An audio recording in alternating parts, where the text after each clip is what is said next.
ਸੁੱਚੇ ਅੱਖਰ, ਸੁੱਚੇ ਅੱਖਰ ਤੇ ਸੁੱਚੇ ਬੋਲ। ਸੁੱਚੇ ਅੱਖਰ ਤੇ ਸੁੱਚੇ ਬੋਲ ਲਿਖਦੇ ਉਹ ਜੋ ਉੱਚੇ ਲੋग। ਦਾਨੇ ਲੋग ਦਿਨਾਈਆਂ ਵਾਲੇ ਤੇ ਸੁੱਚੇ ਲੋग ਸਚਾਈਆਂ ਵਾਲੇ, ਤੇ ਕੰਮ ਕਰਦੇ ਭਲਾਈਆਂ ਵਾਲੇ, ਨਹੀਂ ਕਿਸੇ ਦੀ ਨਿੰਦਿਆ ਕਰਦੇ, ਚੰਗੀ ਮਹਿਫਲ ਤੇ ਚੰਗੇ ਲੋਗ। ਇਹ ਜਿਉ ਜੇ ਤੁਸੀਂ ਇਨਸਾਨ ਜੇ ਦੱਸਦੇ, ਪਤਾ ਨਹੀਂ ਉਹ ਕਿਹੜੇ ਜਹਾਨ ਚ ਵਸਦੇ।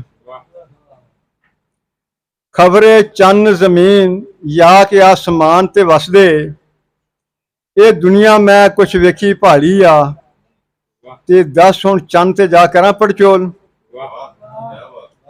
ਉਹ ਨਹੀਂ ਨਹੀਂ, ਉਹ ਨਹੀਂ ਨਹੀਂ, ਐਡੀ ਦੂਰ ਕੀ ਜਾ ਲੈਣਾ ਹੈ, ਕਿਉਂ ਅੱਡੀਆਂ ਚੱਕ ਕੇ ਫਾਹ ਲੈਣਾ ਹੈ।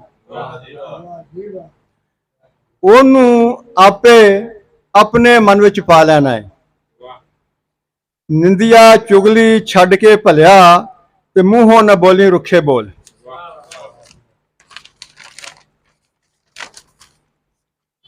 ਮੈਂ ਦੱਸਣਾ ਵਾ, ਉਹ ਬੰਦੇ ਵੀ ਇਸ ਜਹਾਨ ਹੀ ਰਹਿੰਦੇ, ਤੇ ਮੇਰੇ ਪਾਕਿਸਤਾਨ ਹੀ ਰਹਿੰਦੇ, ਤੇ ਸਿੰਧ ਬਲੋਚਿਸਤਾਨ 'ਚ ਰਹਿੰਦੇ।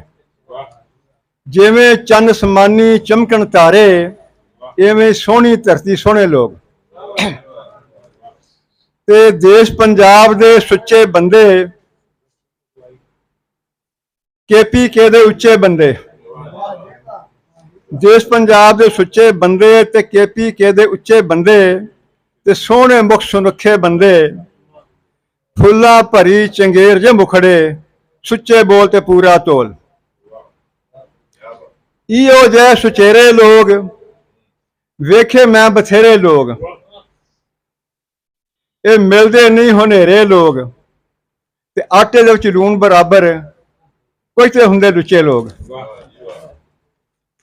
ਹਾਫਜ਼ਾ ਜਿਸ ਘਰ ਹੁੰਦੇ ਲੋਕ ਸਿਆਣੇ,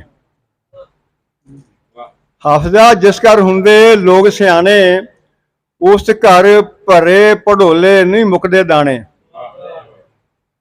ਉਹੀ ਰਾਗ ਤੇ ਸਾਜ਼ ਆਵਾਜ਼ ਪੁਰਾਣੇ, ਇੱਕ ਦੂਜੇ ਦੀ ਕਦਰ ਪਛਾਣਨ, ਤੇ ਸਾਰੇ ਨਿੱਕੇ ਵੱਡੇ ਲੋਕ। ਤੇ ਬਾਕੀ ਗੱਲ ਇਹ ਵੇ, ਦੁਨੀਆਦਾਰੀ ਜੋ ਬਾਜ਼ੀ ਖੇਡਣ ਵਾਰੋ ਵਾਰੀ, ਇੱਕ ਨੇ ਜੁੱਤ ਲਈ ਤੇ ਇੱਕ ਨੇ ਹਾਰੀ, ਖਿੱਦੋ ਲੀਰਾਂ ਦੀ ਨਾ ਖੋਲ। ਇੱਥੇ ਜੋ ਕੁਝ ਵੇਖਿਆ ਤੇ ਜੋ ਕੁਝ ਸੁਣਿਆ, ਸਭ ਕੁਝ ਵੇਖ ਕੇ ਤੇ ਹੁਣ ਮੈਂ ਝਿਮਿਆ, ਕਿਧਰੇ ਖੁਸ਼ੀਆਂ ਤੇ ਕਿਧਰੇ ਗਮੀਆਂ। ਹਾਫਜ਼ਾ ਸਿਰ ਪਈ ਨੂੰ ਆਪੇ ਹੀ ਭੋਗ, ਸੁੱਚੇ ਅੱਖਰ ਤੇ ਸੁੱਚੇ ਬੋਲ ਲਿਖਦੇ ਉਹ ਜੋ ਉੱਚੇ ਲੋਕ।